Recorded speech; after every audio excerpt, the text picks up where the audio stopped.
Bon, vous voyez, j'ai pas eu énormément de dégâts de grêle. On voit quelques petits bouts d'épis qui sont tombés de place en place. Alors après, il y a eu des impacts dessus. Bon, après, le devenir de ça, j'en sais rien. J'attends l'expert, mais bon, c'est quand même très peu de dégâts. C'est vraiment, on va dire, très minime par rapport à certains. J'ai été voir aussi mes pommes de terre. Là, elles sont bien relevées. Elles n'ont pas été cassées par la grêle. Elles étaient juste versées. Elles sont bien retapées. Après, j'ai eu énormément de mildiou dedans. Mais bon, ça, voilà, c'était un petit peu à craindre avec les températures qu'on a actuellement. Bon, vous devez vous poser aussi la question, vous savez, avec mes draps, là, fois, j'avais mis du désherbant par-dessus le blé, sur les rayés gras, quoi, donc pour les imbiber de produits. Et bah écoutez, c'est pas du 100%, loin de là, je vais vous faire voir. Donc là, vous voyez, il y en a de touché. Et puis à côté, c'est pas touché, donc j'estime ça peut-être à 30-40% de réussite à peu près de mon truc.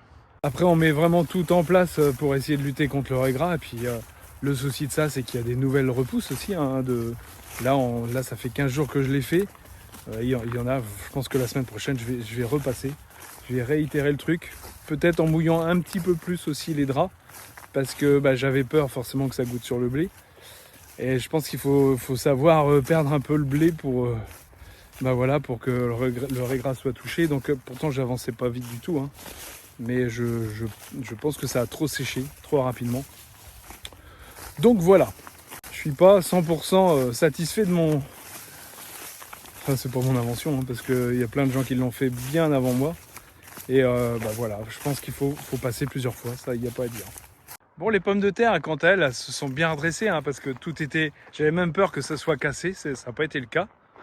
On va dire qu'elles s'en sortent plutôt bien par rapport à ce que je vois habituellement. Et là, vous voyez des beaux gros dégâts de mildiou. Alors bon, pour moi, il est sec, Il est sec, là, vous voyez, derrière la feuille. En fait, quand on voit un petit peu de la mousse, ça veut dire qu'il est encore actif. Là, pour moi, il est en train de sécher. Et bon, ça fait quand même pas plaisir de voir ça. Et vous vous rendez compte la vitesse à laquelle ça a été. Là, j'ai eu une journée une journée et demie pour me retourner, quoi.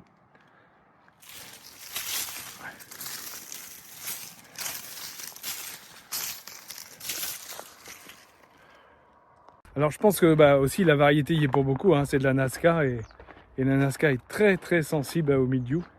Donc on peut voir partout sur les feuilles, il y avait quelques taches qui ont été bloquées, mais bon, c'est toujours un peu du sursis, on va dire.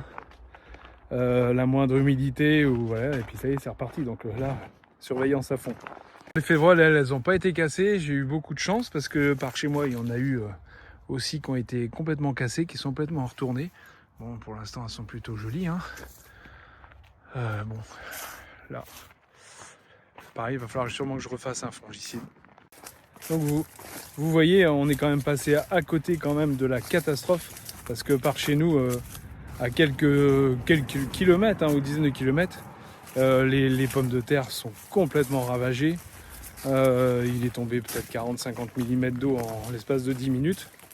Les blés sont complètement hachés, je ne vais pas vous faire voir de vidéos parce que déjà c'est pas chez moi. Et puis et dire qu'il y a quelques jours je me posais la question quand j'ai vu le prix de l'assurance récolte, je me disais mais il va falloir que j'arrête, quoi. Mais là je peux vous assurer que j'ai plus du tout envie d'arrêter là. Et c'est quand même un sacré filet de sécurité, même si ça coûte relativement cher, c'est clair. Mais bon, au moins d'être assuré grêle tempête, quoi. Je pense que c'est quand même le minimum, même si ça coûte, je le sais bien, je me répète. Mais bon, ça permet de dormir quand même tranquille. Et j'ai eu quand même beaucoup de chance parce que en fait toute la ferme n'est pas assurée. J'ai quelques cultures comme les pommes de terre, comme les févroles qui ne le sont pas parce que c'est toujours des coûts en plus. Mais bon, ça, je suis vraiment content que tout soit bien passé, quoi.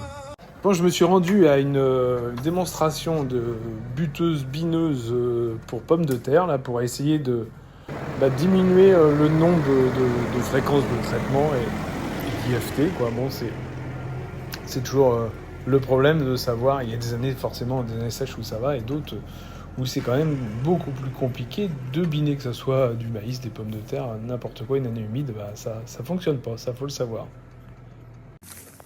Bon bien, on est aujourd'hui, il fait super beau. Alors, on a eu pas mal d'eau, hein, surtout dans cette parcelle de lin ici. On a eu près de 30 et quelques millimètres, je crois un peu plus de 30 mm.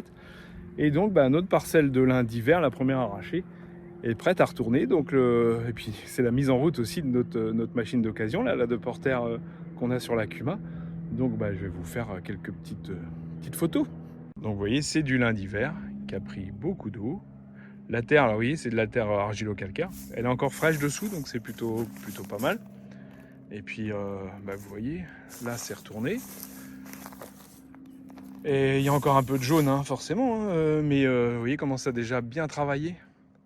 Donc là, après le retournage, hein, allez, 10 mm, et puis je pense que ça pourrait être déjà bon à enrouler. Bon, alors, il n'y a pas l'épaisseur de d'habitude, hein, cette année.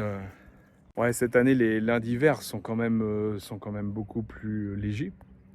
Mais après, ce que j'aime bien, c'est que je pense qu'ils sont de qualité, parce que, comme je vous l'avais déjà dit par le passé, et il y a une petite... d'habitude, le gros problème, c'est que ça fait du gros lin, et on a un pied qui est vraiment pas terrible, et puis qui nuit quand même à la filasse, que là, c'est un lin vraiment comme du lin de printemps, quasiment. Donc avec un très fin, et donc j'imagine une meilleure qualité. Enfin, ça... je peux pas encore le savoir sans l'avoir taillé. Mais bon, je suis plutôt optimiste pour ça, quoi. Et puis bah, heureusement qu'on a du lin d'hiver cette année, parce que les lins de printemps sont quand même très très légers. Et bon, voilà, c'est encore ce qui va sauver le revenu, je pense, cette année.